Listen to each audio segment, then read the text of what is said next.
প্রতিদিন ঈশ্বরের বাক্য অধ্যয়নে আপনাদের প্রত্যেককে স্বাগত।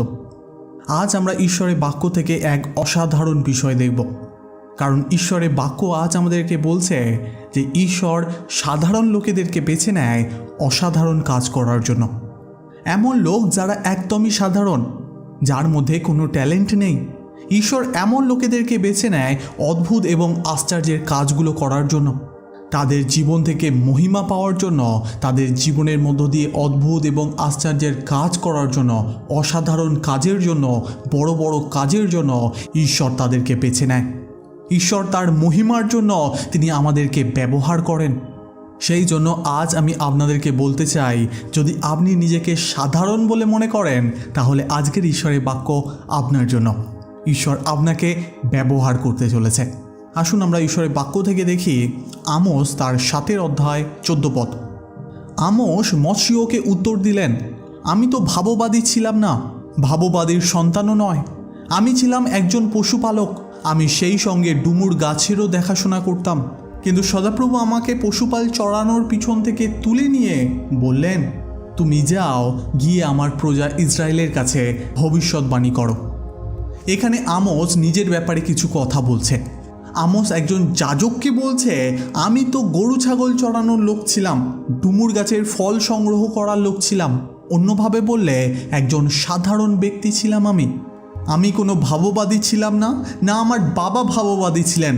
আমি তো একজন সাধারণ ব্যক্তি। আমি তো ডুমুর গাছের ফল সংগ্রহ করার এক লোক। আমি তো গরু ছাগল চড়াবার এক লোক। কিন্তু ঈশ্বর আমাকে বেছে নিয়েছেন এক অদ্ভুত এবং আশ্চর্যের কাজ করার জন্য, এক অদ্ভুত কাজের জন্য, সেটা হলো ভাববাণী প্রচারের জন্য। ঈশ্বরের বাক্যকে ইসরায়েলের কাছে প্রকাশ করার জন্য ঈশ্বর তাকে বেছে নিয়েছিলেন। আর এখন যখন সে ঈশ্বরের কথাকে বলছে, যখন সে ভাববাণী প্রচার করছে, তখন এক যাজক তাকে বাধা দিচ্ছে, ভাববাণী প্রচার করা থেকে বাধা দিচ্ছে। সে বলছে, এখানে তোমার ভাববাণী বলতে হবে না, তুমি যেখান থেকে এসেছো সেখানেই ফিরে যাও। তখন সে নিজের ব্যাপারে বলে, আমি তো এক সাধারণ ব্যক্তি, কিন্তু ঈশ্বর আমাকে বেছে নিয়েছেন যে আমি তোমাদের জন্য, এই দেশের জন্য ভবিষ্যৎবাণী প্রচার করি। আমরা এখানে দেখতে পাই ঈশ্বরের বাক্য কিভাবে পূরণ হচ্ছে। প্রভু যীশু মূর্খদেরকে বেছে নিয়েছিলেন যাতে সে জ্ঞানবানদেরকে লজ্জায় ফেলে, আর এখানে এক সাধারণ ব্যক্তিকে ঈশ্বর বেছে নিয়েছেন। আর এই ব্যক্তি কার বিরুদ্ধে কথা বলছে? এ কথা বলছে সেই দেশের যাজকের বিরুদ্ধে, সেই দেশের রাজার বিরুদ্ধে, সেই দেশের ধনী ব্যক্তিদের বিরুদ্ধে। কারণ তারা প্রত্যেকে ঈশ্বরের বাক্য থেকে, ঈশ্বরের ইচ্ছা থেকে দূরবর্তী হয়ে গিয়েছিলেন। এমন এমন কাজ তারা করছিল যা ঈশ্বরের চোখে খারাপ। তাই ঈশ্বর আমোসের মাধ্যমে সেই সমস্ত ইসরায়েলকে সাবধান করছিলেন। ঈশ্বর এক সাধারণ ব্যক্তিকে ব্যবহার করেছিলেন সমাজের উচ্চপদস্থ লোকেদের বিরুদ্ধে কথা বলার জন্য, কারণ তারা ঈশ্বর থেকে দূরে চলে গেছে।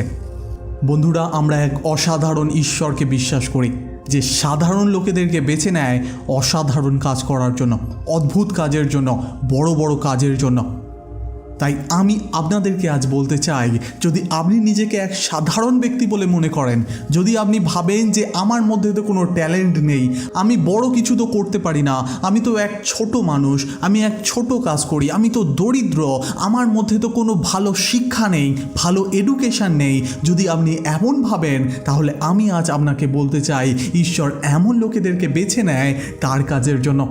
আমরা যদি যিশুর শিষ্যদেরকে দেখি, যেমন পিতর, আন্দ্রিয়, তারা মাছ ধরতেন, তারা জেলে ছিলেন, যিশু তাদেরকে বেছে নিয়েছিলেন তার শিষ্য হওয়ার জন্য। যদি আপনার বিশ্বাস ঈশ্বরের উপরে থাকে, যদি আপনি তার উপরে বিশ্বাস করে থাকেন, যদি আপনি তার পিছনে চলতে থাকেন, তার আজ্ঞা অনুযায়ী নিজের জীবনে চলেন, ঈশ্বর আপনাকেও বেছে নেবে। ঈশ্বর এমন লোকেদেরকেই বেছে নেয় যাতে তাদের দ্বারা অদ্ভুত কাজ করতে পারে এবং সেই সাধারণ ব্যক্তির দ্বারা যেন ঈশ্বরের নাম মহিমা পায়। আমাদের পরিবারও খুব সাধারণ পরিবার ছিল, কিন্তু ঈশ্বর আমাদেরকে বেছে নিয়েছেন যাতে আমরা ঈশ্বরের কাজকে, ঈশ্বরের কথাকে লোকেদেরকে বলতে পারি। ঈশ্বর যেমন অসাধারণ কাজের জন্য আমাদেরকে বেছে নিয়েছেন, এমন আমিও বিশ্বাস করি ঈশ্বর আপনাদেরকেও আশীর্বাদ করবে, আপনাদেরকেও বেছে নেবে। সেই জন্য আপনি দুঃখিত হবেন না। আপনি নিজের জীবনে ঈশ্বরের ওপরে বিশ্বাস রাখুন, ঈশ্বরের ইচ্ছা অনুযায়ী জীবনে চলুন, প্রার্থনায় লেগে থাকুন, কারণ আমাদের ঈশ্বর অসাধারণ ঈশ্বর। তিনি সাধারণ লোকেদেরকে বেছে নেয় অসাধারণ কাজের জন্য। আমিন। ঈশ্বর এই বাক্যের মাধ্যমে আপনাদের প্রত্যেককে আশীর্বাদ করুক।